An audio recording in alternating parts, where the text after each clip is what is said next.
Bismillahirrahmanirrahim. Assalamu alaikum dear students. Today we are going to learn about future continuous tense. आज हम fail मुस्तक़बिल जारी से मुताल्लिक़ पढ़ने जा रहे हैं। इससे पहले आपने प्रेजेंट टेंस की जो सूरतें थी उनमें भी आपने प्रेजेंट कंटिन्यूस टेंस पढ़ा है। फिर पास्ट टेंसेस में आपने पास्ट कंटिन्यूस टेंस पढ़ा है और अब फ्यूचर कंटिन्यूस टेंस आप पढ़ने जा रहे हैं। यानी ये ऐसा फ़ेल मुस्तक़बिल होता है कि जिसमें मुस्तक़बिल में किसी काम के जारी रहने का ज़िक्र होता है। फ्यूचर कंटिन्यूस टेंस का दूसरा नाम फ़ेल मुस्तक़बिल जारी, और इसकी तरतीब क्या होती है? सबसे पहले सब्जेक्ट आएगा, फिर इसके बाद शैल भी आएगा या विल भी आएगा, उसके बाद फ़ेल की पहली फॉर्म के साथ आईएनजी और फिर ऑब्जेक्ट। मैंने आपको बताया था कि जो भी फ़ेल जारी होगा, जिस भी टेंस के साथ कंटिन्यूस का लफ्ज़ आएगा उसमें आईएनजी वाली फॉर्म फ़ेल की ज़रूर आएगी। तो टू ईट मस्तर से हम इसकी गिरदान करने जा रहे हैं। आई शैल बी ईटिंग वालनट, मैं अखरोट खा रहा हूँगा या मैं अखरोट खा रही हूँगी।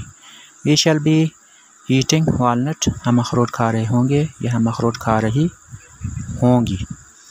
You will be eating walnut, तुम अखरोट खा रहे होगे या तुम अखरोट खा रही होगी। इन तीनों सीगों में आपने देखा कि मुज़क्कर और मुअन्नस दोनों के लिए ये मुश्तरक हैं। He will be eating walnut, वो अखरोट खा रहा होगा। She will be eating walnut, वो अखरोट खा रही होगी। It will be eating walnut, वो चीज़ अखरोट खा रही होगी।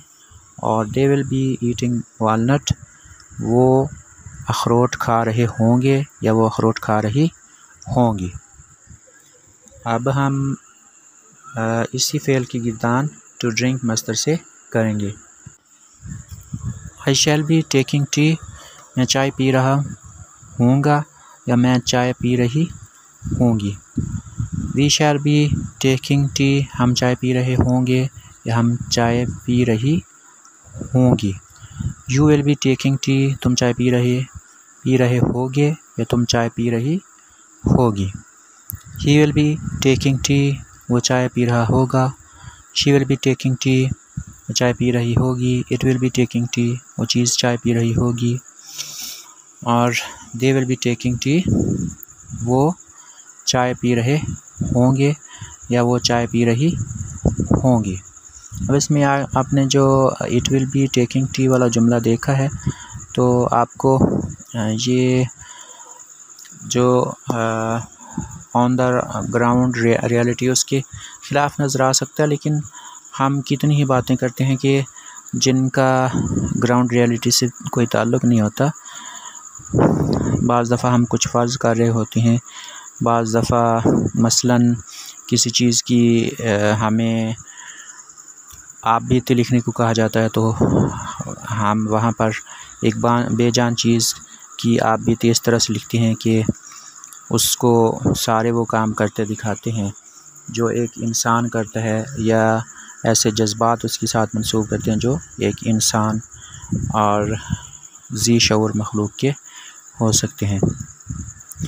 बहरहाल अभी तक का सबक यही है। अगले सबक तक के लिए अल्लाह हाफ़िज़।